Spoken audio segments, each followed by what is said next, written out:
உலகெங்கும் உள்ள hope TV நேயர்களுக்கு உலக இரட்சகராம் இயேசு கிறிஸ்துவின் நாமத்தினால் உங்களை நான் வாழ்த்தி வரவேற்றுக் கொள்கிறேன். இந்த ஓய்வு நாள் பள்ளி பாட நிகழ்ச்சியின் மூலமாய் உங்களை சந்திப்பதிலே மிகுந்த மகிழ்ச்சி. கர்த்தர் நம்மளை ஆசீர்வதிப்பாராக. இந்த நாள் பாடத்தை கற்றுத்தருவதற்காக நம் மத்தியில் 2 போதகர்கள் வந்திருக்கிறார்கள். அவர்களை இந்த நிகழ்ச்சியின் சார்பாக நாம் வாழ்த்தி வரவேற்றுக் கொள்ளலாமா? ஃபர்ஸ்ட் ஜோஷ்வா, ஃபர்ஸ்ட் ஜோயல், உங்கள் இருவரையும் இந்த நிகழ்ச்சி சார்பாக நான் வாழ்த்தி வரவேற்றுக் கொள்கிறேன். ஃபர்ஸ்ட் ஜோஷ்வா, இந்த பாடத்தினுடைய துவக்கத்தை சொல்லுங்கள். கர்த்தருடைய பெரிதான கிருபையினாலே 3ஆம் காலாண்டு பாடங்களை படித்து வருகிறோம். கொரிந்தியருக்கு எழுதின 1 மற்றும் 2 நிருபங்களிலிருந்து நல்ல ஆவிக்குரிய பாடங்களை நாம் படித்து வருகிறோம். இந்த வார பாடத்தினுடைய தலைப்பு எல்லாம் தேவ மகிமைக்காக. பாடத்தினுடைய மனப்பாட வசனம் 1 கொரிந்தியர் புஸ்தகம் 10ஆம் அதிகாரம் 31வது வசனம். நீங்கள் புசித்தாலும் குடித்தாலும் எதை செய்தாலும் எல்லாவற்றையும் தேவனுடைய மகிமைக்கென்று செய்யுங்கள். நல்ல ஒரு மனப்பாட வசனம். பாஸ்டர், பாடத்தின் அறிமுகம்.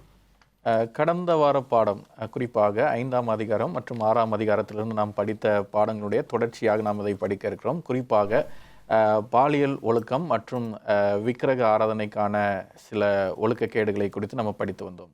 இந்த பாடத்திலும் நாம் அதனுடைய தொடர்ச்சியை குறித்து நாம் படிக்கிறோம். அதில் குறிப்பாக இந்த பாலியல் ரீதியான குற்றங்களும் விக்கிரக ஆராதனைகளும் இவைகள் இரண்டும் ஒரே கருத்துடையவைகளாக இருக்கிறது. ஆனால் பவுலினுடைய கவலை என்ன என்று சொல்லி நாம் பார்க்கும்போது, இந்த ஜனங்கள் எல்லாம் விக்கிரக ஆராதனையிலிருந்து விடுபட்டு மெய்தேவனை பின்பற்ற வேண்டும் என்ற நோக்கத்தோடு இந்த பாடத்திலே சில அனுபவங்களை நமக்கு போதிக்கிறார். அவருடைய நோக்கமெல்லாம் ஜனங்கள் மெய்தேவனை ஏற்றுக்கொண்டு விக்கிரக ஆராதனைக்காரர்களாக இருக்காமல் அவர்கள் ஒழுக்கமுள்ளவர்களாக இருக்க வேண்டும் என்று பாரத்தோடு இந்த அனுபவங்களை நமக்கு வெளிப்படுத்துகிறார். நல்ல ஒரு விளக்கம். இந்த அறிமுகத்தில் எனக்கு என்ன தோணுதுன்னா, ரெண்டுமே முக்கியமான ஒரு கேள்வியாக தான் இருக்கிறது. இந்த பதில் நிச்சயமாக நம்ம நேயர்களுக்கு தெரிய வேண்டும். தொடர்ந்து பார்ப்போம். அன்பில்லாத அறிவு ஏன் ஆபத்தாகும்? இந்த கேள்விக்கான அவசியம் என்ன அப்படின்னு சொன்னால், பாஸ்டர் அவங்க சொல்லும் பொழுது விக்கிரக ஆராதனை என்று சொல்லி வார்த்தையை பயன்படுத்தினாங்க. அந்த காலகட்டத்தில் வேசித்தனம், விக்கிரக ஆராதனை இது ரெண்டும் ஒன்றோடு ஒன்று தொடர்ச்சியாக தொடர்பு படுத்தப்பட்டு வந்ததை நம்ம பார்க்கிறோம். இங்கே 1 கொரிந்தியர் 8ஆம் அதிகாரத்தில் வாசிக்கும் பொழுது 1வது வசனம் சொல்கிறது, விக்கிரகங்களுக்கு படைக்கப்பட்டவைகளை குறித்த விஷயத்தில் நம்ம எல்லாருக்கும் அறிவு உண்டென்று நமக்கு தெரியுமே. ஏன்னா அப்போஸ்தலர் நடபடிகள் புஸ்தகத்தில் நம்ம வாசிப்போம், புறஜாதியாருக்கு யூதர்களாக இருந்தவங்க, அதாவது கிறிஸ்துவை ஏற்றுக்கொண்ட யூதர்கள் என்ன சொல்லி அனுப்புனாங்கன்னு சொன்னால், நீங்கள் எல்லாத்தையும் செய்யலாம், ஆனால் விக்கிரகங்களுக்கு படைத்தவைகளை மாத்திரம் புசிக்காதபடிக்கு எச்சரிக்கையாக இருங்கள், அதற்கு மட்டும் விலகி இருங்கள்னு சொல்லி அனுப்பிட்டாங்க. அந்த ரெசல்யூஷன் பாஸ் பண்ணி அனுப்பிட்டாங்க.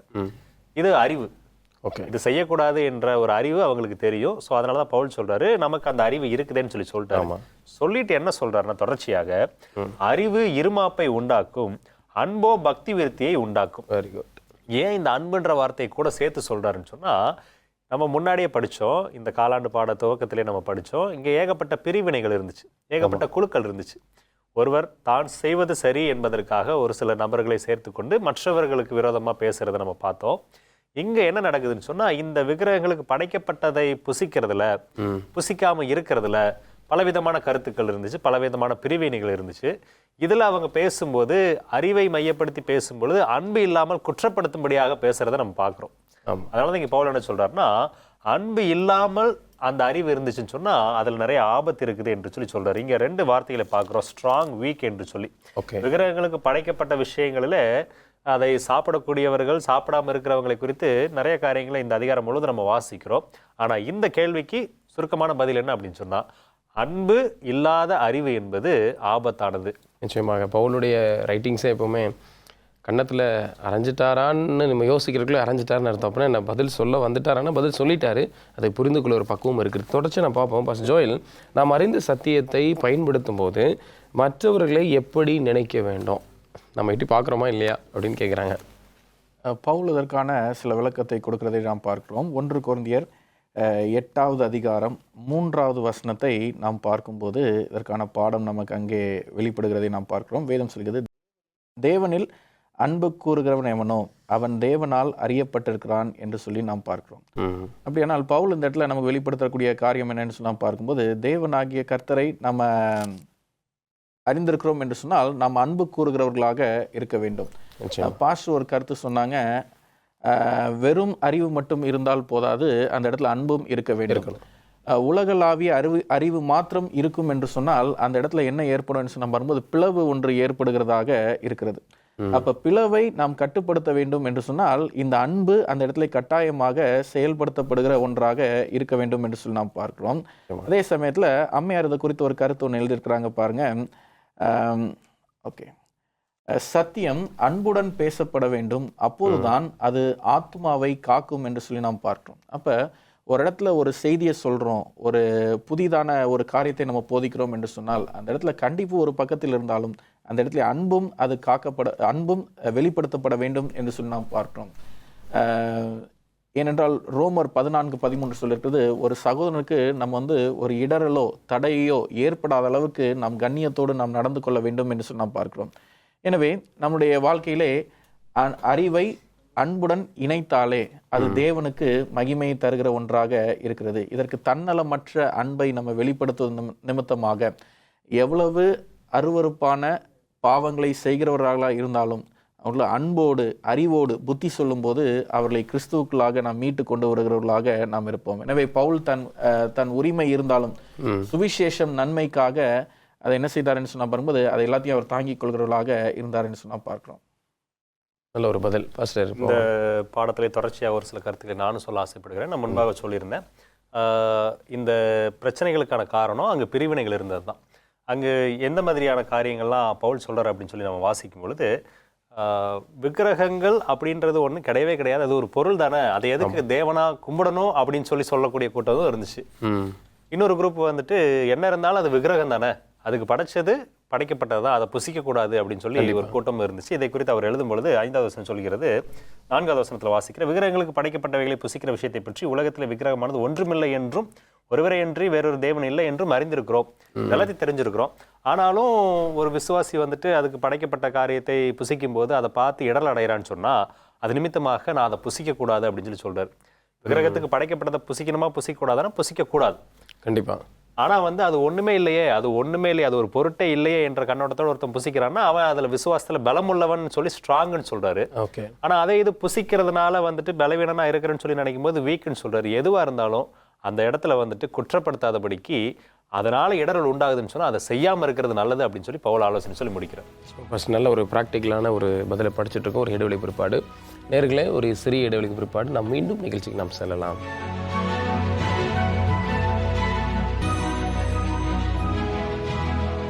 நேர்களே, வாங்க தொடர்ந்து நாம் படிப்போம்.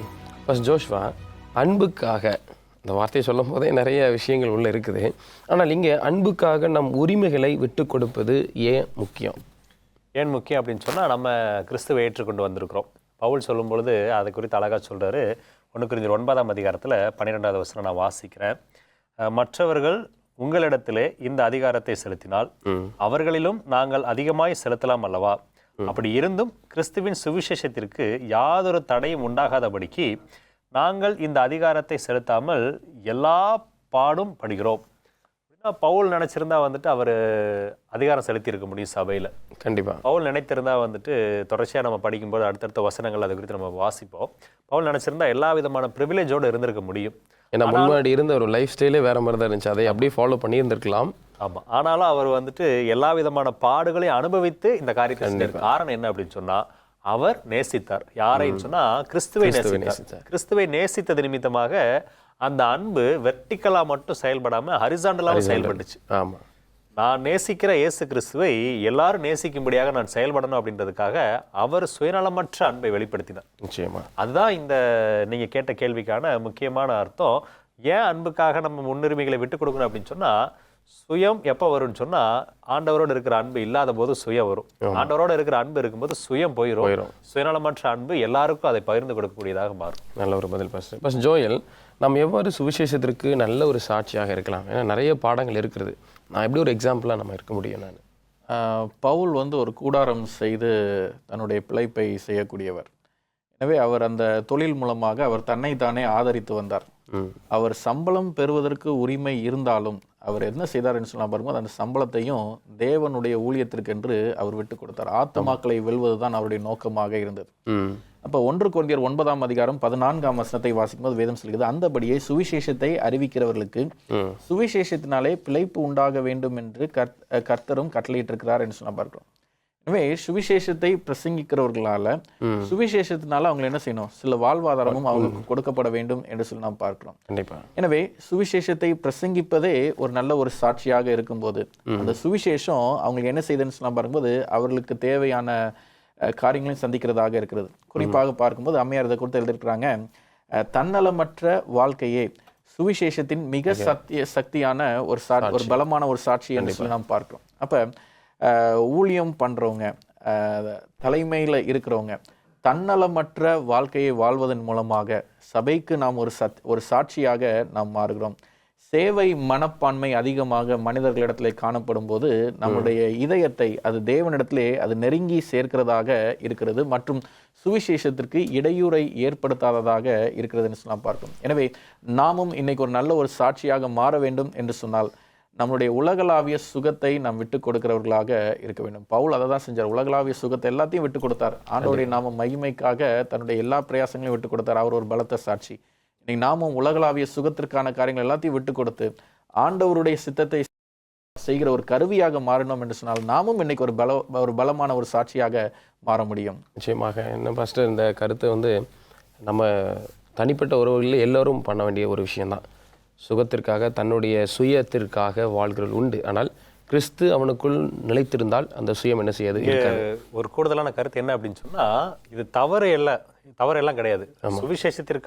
சுவிசேஷத்திற்காக பெறப்பட்ட காணிக்கையை சுவிசேஷகர்கள் பயன்படுத்தலாம். 4வது வசனம் சொல்கிறது, புசிக்கவும் குடிக்கவும் எங்களுக்கு அதிகாரம் இல்லையா? அப்போ அதுல இருந்து எடுத்து அவங்க சாப்பிடலாம், வாழ்வாதாரத்துக்கு பயன்படுத்தியிருக்கலாம். 6வது வசனம் சொல்கிறது, கைத்தொழில் செய்யாதிருக்கிறதுக்கு எனக்கும் பர்னபாவுக்கும் மாத்திரம் தானே அதிகாரம் இல்லை, நாங்க ஏன் எங்களுடைய பணத்தை வச்சு பண்ணணும்?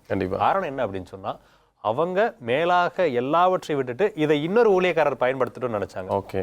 எனவே அந்த ஊழியக்காரர்களுக்கும் தங்களுடைய காரியத்தினால ஆசீர்வாதம் வரணும்னு சொல்லி நினைச்சவங்களாக பவுல் இருந்தாங்க. நிச்சயமாக. இப்போ நம்ம படிச்சுட்டு இருக்கோம், கொஞ்சம் அப்படி பின்னாடி கொஞ்சம் போக வேண்டியிருக்கு. பைபிளில் இஸ்ரவேல் மக்கள் வனாந்தரத்தில் பாவங்கள் செய்தாங்க. அது என்ன அந்த காரியத்தை இங்கே கொடுத்துருக்குறாங்க? பவுல் இந்த காரியங்களை தொடர்ச்சியாக எழுதும்போது அழகாக கொண்டு வர்றாரு. முதல்ல விக்கிரக ஆராதனைக்கு காரியங்களை எழுதுறாரு, விக்கிரகங்களுக்கு படைக்கப்பட்ட காரியங்களை எழுதுறாரு. எழுதிட்டு இந்த காரியங்களை நீங்கள் எப்படி பார்க்கணும்னு சொன்னால் அன்பினாலே எப்படி சரி பண்ணணும்னு பார்க்கணும்னு சொல்லிட்டு நான் அப்படிப்பட்ட அன்போடு இருக்கிறேன், சுயநலமற்ற அன்போடு நான் ஊழியம் செய்யும்படியாக இருக்கிறேன்னு சொல்லிட்டு இப்போ எங்கே கொண்டு வராருன்னு சொன்னால் திரும்பவும் அந்த விக்கிரக ஆராதனைக்கு கொண்டு வர்றாரு. ஏன்னா விக்கிரக ஆராதனையை ஏற்றுக்கொள்வதை போல அங்கீகரிப்பதை போல கொரிந்தியர் நினைச்சிடக்கூடாதுன்றதுக்காக விக்கிரக ஆராதனை செய்தால் என்ன நடக்கும் என்பதை சொல்வதற்கு மிக முக்கியமான ஒரு எடுத்துக்காட்டை பயன்படுத்துகிறாரு. 1 கொரிந்தியர் 10ஆம் அதிகாரத்துல கிறிஸ்தவ சபை என்ன அனுபவத்திற்குள்ள வந்ததோ அதை இஸ்ரவேலர்கள் கடந்து வந்தாங்க என்பதை முதலாவது அவர் பதிவு செய்கிறார். என்ன அப்படின்னு சொன்னா, நம்மை வழிநடத்தக்கூடிய பிதா, நம்மை வழிநடத்தக்கூடிய கிறிஸ்து, நம்மை வழிநடத்தக்கூடிய ஆவியானவர் அவங்களோட இருந்தாங்க என்பதை எழுதிட்டு, நாம ஞானஸ்நானம் பெற்றதை போலவே அவர்களும் ஞானஸ்நானம் பெற்றார்கள் என்பதை எழுதிட்டு, எல்லா ஆசீர்வாதங்களையும் நம்மை போலவே அவர்கள் பெற்றுக்கொண்டாங்க என்பதை எழுதிட்டு எங்க கொண்டு வந்து முடிக்கிறாருன்னு சொன்னா, ஜனங்கள் புசிக்கவும் குடிக்கவும் உட்கார்ந்து விளையாட எழுந்திருந்தார்கள் என்று எழுதியிருக்கிறபடி அவர்களில் சில பேர் விக்கிரகாராதனைக்காரர் ஆனது போல நீங்களும் ஆகாதிருங்கள். 7வது வசனத்தில் என்ன கொண்டு வந்து முடிக்கிறார்னா, இதெல்லாம் செஞ்சுட்டு எங்க போய் நின்ட்டாங்க? கடைசியில விக்கிரகாராதனையில போய் நின்ட்டாங்க. நீங்களும் அப்படி செய்யாதிருங்க. அப்படி செஞ்சீங்கன்னு சொன்னா அவர்கள் ஒரே நாளில் அவர்களில் சிலர் வேசித்தனம் பண்ணி ஒரே நாளில் 23,000 பேர் விழுந்து போனார்கள். அதுபோல நாமும் வேசித்தனம் பண்ணாதிருப்போமாக. இந்த காரியங்கள் எல்லாம் அழகா சொல்லிட்டு வந்துட்டு, அன்பா இருந்தாலும் எல்லாம் இருந்தாலும் தப்பு தான் அப்படின்றத கொண்டு வந்து முடிக்கிறார். கண்டிப்பா அதுக்கு சிறந்த எடுத்துக்காட்டா இஸ்ரவேலுடைய அனுபவத்தை கொண்டு வந்து அங்கே நிப்பாட்டுறார். நல்ல ஒரு பதில் பாஸ்டர். இப்போ நம்ம 1 கொரிந்தியர் 10ஆம் அதிகாரம் 12-13 ஒரு எச்சரிப்பை கொடுக்குறது. அதனுடைய விளக்கம் என்ன எச்சரிப்பை தருகிறது? இஸ்ரவேல் மக்கள் பல ஆசீர்வாதங்களை பெற்றிருந்தாலும் அவர்கள் தேவன் நியமித்த அந்த அழைப்பிலிருந்து அவர்கள் விழுந்து போனார்கள் என்று சொல்லி நம்ம படித்திருக்கிறோம். பாஸ்டர் சொன்ன கருத்தினுடைய தொடர்ச்சி. அப்போ அவர்களுடைய வரலாறு என்பது நமக்கு ஒரு பாடமாக இருக்கிறது. அப்போ இன்றைக்கும் நம்மளும் பார்க்கும்போது ஆவிக்குரிய இஸ்ரவேலர்களாக இருப்பதற்கு நம்ம அழைக்கப்பட்டிருக்கிறோம். அப்போ அழைக்கப்பட்டிருக்கிற இந்த நிமிஷத்தில் நம்ம எல்லாருமே மனசில் வச்சுக்கிறது, நம்ம ஞானஸ்நானம் எடுத்துட்டோம்னா நம்ம உறுதியாக நம்ம பரலோகம் போயிடுவோம், செவன்த் டே அட்வென்டிஸ்ட் சபையில் நம்ம சேர்ந்துட்டோம்னா உறுதியாக நம்ம பரலோகத்துக்கு போயிடுவோம் என்று சொல்லி நம்மளுடைய மனதில் சில விதமான எண்ணங்கள் நம்பிக்கைகள் புதிதாய் பிறக்கிறது. அப்போ இதை என்ன செய்வது என்று சொல்லி நாம் பார்க்கும்போது பவுலார் இதை பற்றி எழுதியிருக்கிறார். இப்படிப்பட்ட ஜனங்கள் கடைசி காலத்திலையும் இருப்பாங்க என்று சொல்லி அறிந்து, கொரிந்தியர்கள் காலத்திலையும் இருந்தாங்க, இப்பவும் இருக்கிறாங்க. பவுலார் எழுதியிருக்கிறார் பாருங்க, 1 கொரிந்தியர் 10ஆம் அதிகாரம் 12ஆம் வசனத்தில், இப்படி இருக்க தன்னை நிற்கிறவன் என்று எண்ணுகிறவன் விழாதபடிக்கு எச்சரிக்கையாக இருக்க கடவன் என்று சொல்லி நாம் பார்க்கிறோம். ஏன் அப்படின்னு சொல்லி நம்ம பார்க்கும்போது, மற்ற மனுஷங்களுக்கு வர்ற மாதிரி சோதனை என்ன செய்யும், நமக்கும் வரும். அந்த சோதனையில் விழுந்து போகாதவர்களாக இருக்க வேண்டும். அப்படி அந்த இஸ்ரவேலர்கள் கானான் தேசத்தை நோக்கி வழிநடத்தப்பட்ட வேளையிலும் அவங்க வர்ற வழியிலையும் அவங்க விக்கிரக ஆராதனைக்கு விழுந்து போனாங்க. இன்னைக்கு நாமளும் பார்க்கும்போது பரலோகத்தை நோக்கி நாம் பிரயாணப்பட்டிருக்கிற வேளையிலும் ஏதோ ஒரு சோதனையில் நம்ம விழுந்து போகாதபடிக்கு நாம் கவனமுடையவர்களாக இருக்க வேண்டும். ஏனென்றால் ஆண்டவருடைய வேத வசனம் சொல்கிறது, சோதனையோடு கூட அந்த சோதனையிலிருந்து நம்ம கடந்து செல்வதற்கான பலனையும் ஆண்டவர் நமக்கு உண்டாக்குகிறவராக இருக்கிறார். அப்போ ஆண்டவருடைய வார்த்தையில் நம்ம எவ்வளவுக்கு எவ்வளோ நம்ம நிலைத்திருக்கிறோமோ அவ்வளவுக்கு அவ்வளவு நம்ம ஆண்டவரோடு நம்ம நெருங்கி சேருகிறவர்களாக இருக்கிறோம். நம்ம எப்போதும் நாம் தேவனை நாம் சார்ந்திருக்க வேண்டும். அப்போதான் நம்ம நிற்கிறவர்களாக இருப்போம், தேவனுடைய ராஜ்யத்தில் நிலைநிற்கிறவர்களாகவும் நம்ம மாறுவோம். நிச்சயமாக நல்ல கருத்துக்கள் படித்து கொண்டிருக்கோம். ஒரு இடைவெளி பிற்பாடு நேர்களே, ஒரு சிறிய இடைவெளிக்கு பிற்பாடு மீண்டும் நாம் நிகழ்ச்சிக்கு செல்லலாம்.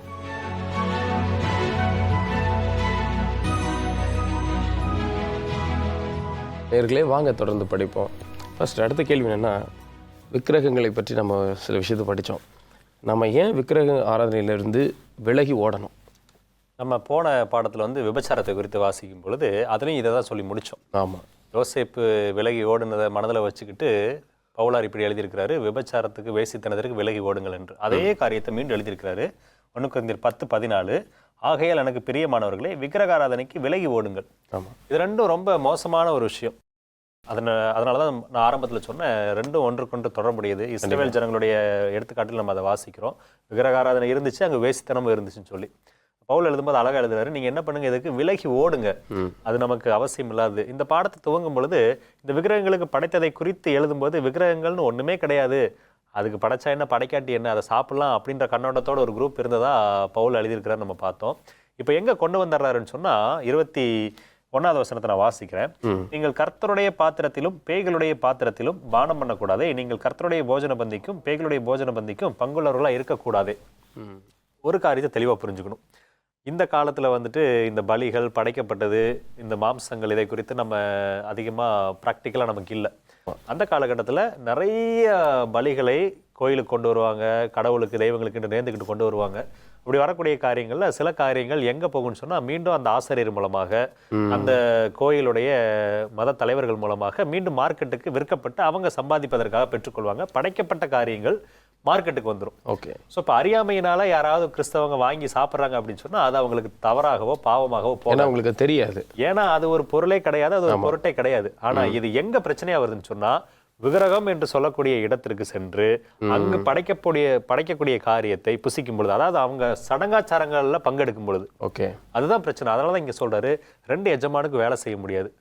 நீங்க கர்த்தருக்கு உண்டானவங்களா இருந்தீங்கன்னா கர்த்தருடைய போஜனத்திலும் பானத்திலும் பாத்திரம் பண்ணீங்கன்னு சொன்னா, பாத்திரத்திலும் பானம் பண்ணீங்கன்னு சொன்னா நீங்க என்ன பண்ண முடியாதுன்னு சொன்னா பேய்களுக்கு அடுத்த காரியத்திற்குள்ளாக நீங்க போக முடியாது என்று சொல்லி அழகா பவுல் சொல்றாரு.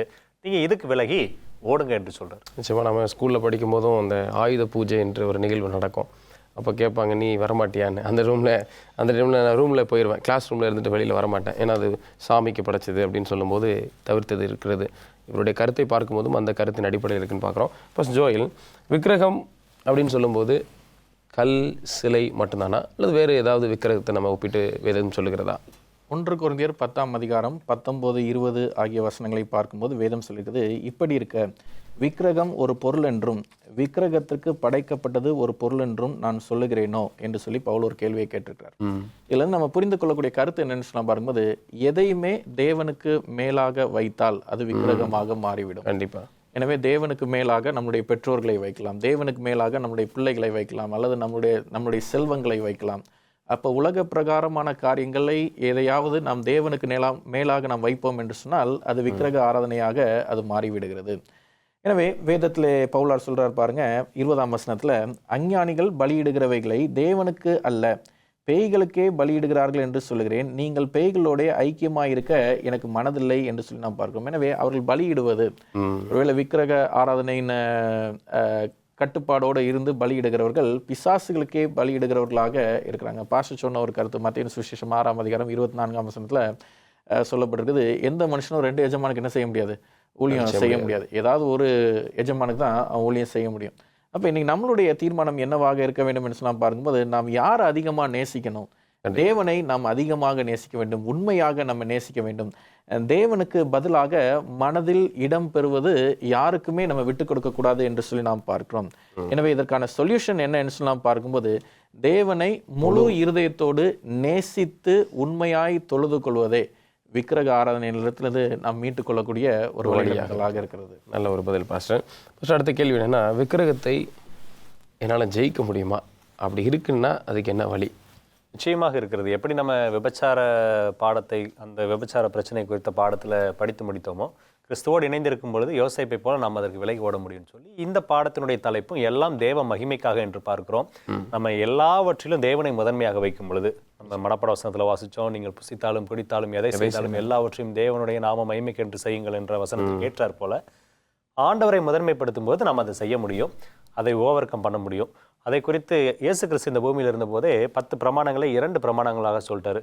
தேவனாகிய கர்த்தரிடத்திலே உன் முழு இருதயத்தோடும் உன் முழு ஆத்மாவோடும் என்று சொல்லி அதை சொல்லும் போதே அவர் என்ன சொல்ல விரும்புகிறாருன்னு சொன்னால், ஆண்டவரை முதன்மையாக வச்சு அவருக்கு முதலிடம் கொடுக்கும் பொழுது இதை நம்ம ஓவர் கம் பண்ண முடியும்.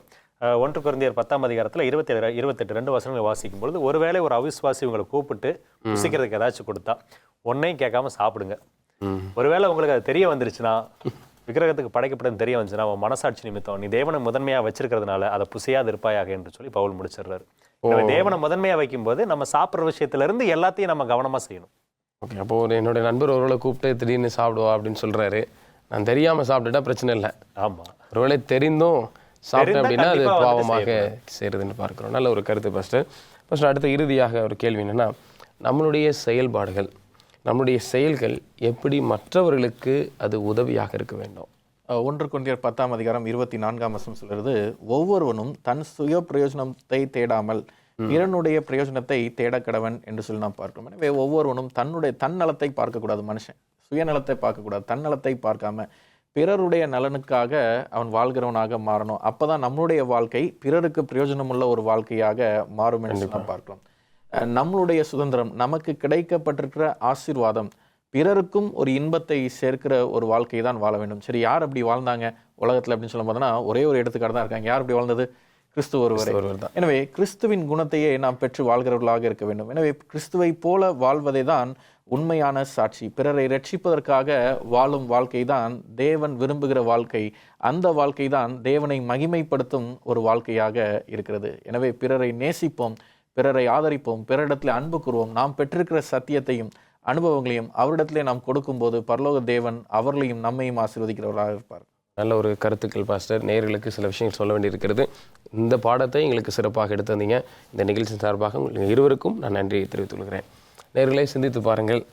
நாம் இந்த வாழ்க்கையில் வாழ்கிறோம் என்று சொன்னால் நாம் பிறருக்காக, பிறருடைய வாழ்க்கைக்கு பிரயோஜனமாக நாம் இருக்கிறோம் என்பதை வெளிப்படுத்துகிறது. ஒருவேளை தெரியாமல் இருக்கலாம், ஆண்டவர் மன்னிக்கிறார். தெரிந்து செய்யும் பொழுது அது பாவம். இந்த கருத்தை நீங்கள் மறக்க வேண்டாம். நம்மளுடைய வாழ்க்கையில் இதை சிந்தித்து கொண்டே நீங்கள் செல்லுங்கள். கர்த்தர் உங்களை நிச்சயமாக வழிநடத்துவார். ஆண்டவர் ஒருபோதும் கைவிடாத நேசராக இருக்கிறார். மீண்டும் அடுத்த நிகழ்ச்சியில் உங்களை சந்திக்கும் வரைக்கும் தேவனுடைய ஆசீர்வாதம் எப்பொழுதும் இப்பொழுதும் இருப்பதாக. ஆமென்.